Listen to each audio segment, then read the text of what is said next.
Welcome, friends, to another Wolff Responds. I call this one Recession with question marks. There's a lot of talk these days about a recession looming here in the United States, with expectations that it could hit this year or next year. And I want to answer the question, is that true? Why would that be? And what might that mean?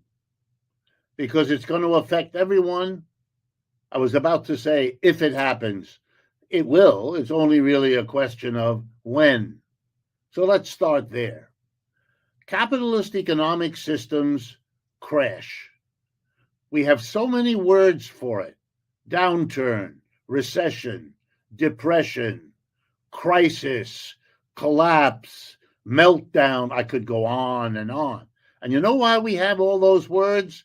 Because it keeps happening.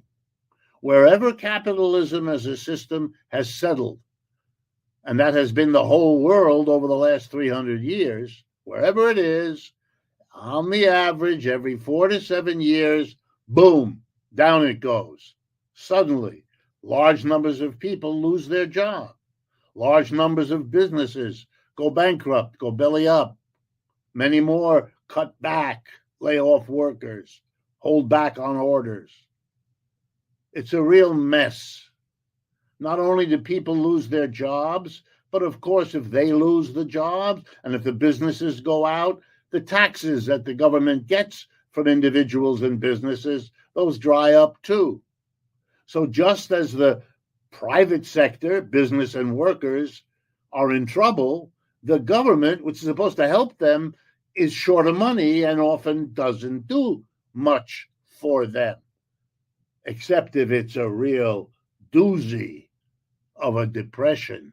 And that, by the way, a depression, that's just a recession that keeps getting worse. Well, we call it a depression because it's a sign of how bad it is. So then why are people talking about a recession? Well, if it happens on average every 5 to 7 years, every 4 to 7 years, when is the last one we had? Well, the answer is the year 2020, right in the middle of the pandemic. We had a terrible recession. And how long ago is that? 5 years, which is right in that 5 to 7 average. Now, an average is just that. Doesn't have to happen in that interval, but that's when you would expect it, because we've had them every 4 to 7 years on average for the last couple of centuries here in the United States. So a betting person would have to bet, yeah, we're going to get it. It's just exactly a question of when we don't get it. Well, then, why do we get it? And the answer there is a lesson in capitalism. When working people get money, they spend it. In other words, they spend pretty much what they get. Are there a few working class people who actually save money? Yes. But they're completely offset by the working class people who borrow, usually with their credit card, and spend more than they get, racking up debt. So the extra spenders cancel out the savers. You can think of it that part of the working class saves and then lends that money through the banks and the credit cards to those who spend more than their earnings, as so many of us do. But here's the good news about that. If the money we all earn is turned around and spent, it's spent on the goods and services that we all help to produce. Our income is the other person's spending, and our spending is the other person's income. When you buy a latte at the coffee shop, it's income for the coffee shop. When they pay their workers, it's income for the worker. When the worker buys a blouse, it's income for the store that sells the blouse. The money goes around and around, and we're glad it does, because that's how we earn our income. Things are completely different with business. Business earns a profit. What does it do? Well, some businesses save that money. They think we have better conditions in the future. We don't like the way the market looks right now. This is not about our personal income. That's something, it's the business that earns the profit. Now, if things are good, the business will take its profit, plow them back into the business, grow the business, hire more workers, buy more inputs, expand the factory, add a wing to the office, whatever. And then that money gets spent. Just like workers spend their money, businesses can choose to spend their money. But unfortunately, if they are free private enterprises, they can also choose not to invest their money, to hold it back. If they do, then the people who expected to have that profit spent on them will be frustrated. It won't be spent on them. They won't get an income. And if they don't, they in turn will cut back their spending, which is the income of yet other people. Recessions happen, here we go, when the business community decides to hold back portions of its profits, not invest, and wait for better conditions. Well, now you know why I titled my talk today, Recession, ? One of the consequences of President Trump's tariffs is to create among the business classes of the whole world, US and everywhere else, enormous uncertainty. Will the tariff stay? Will it go up? Will it go down? Will that happen in 10 years or in 5 years or in 5 weeks or in 5 days? With Mr. Trump telling us he's going to negotiate with all the countries he hit with a tariff, we're talking about 100 negotiations, all with different countries in different ways, hitting different snags, being undone. This is chaos. And that's what you got. That's why the stock market is falling apart. Nobody knows where to put the money, what's going to happen, whose business is going to be affected, how badly. But before we even figure any of that out, we already have the first effect. The business community knows, because it's been here before. If there's uncertainty, in this case, because of a remarkable government, then we hold back, and then we help to bring on the very recession we don't want. It's another peculiarity of capitalism.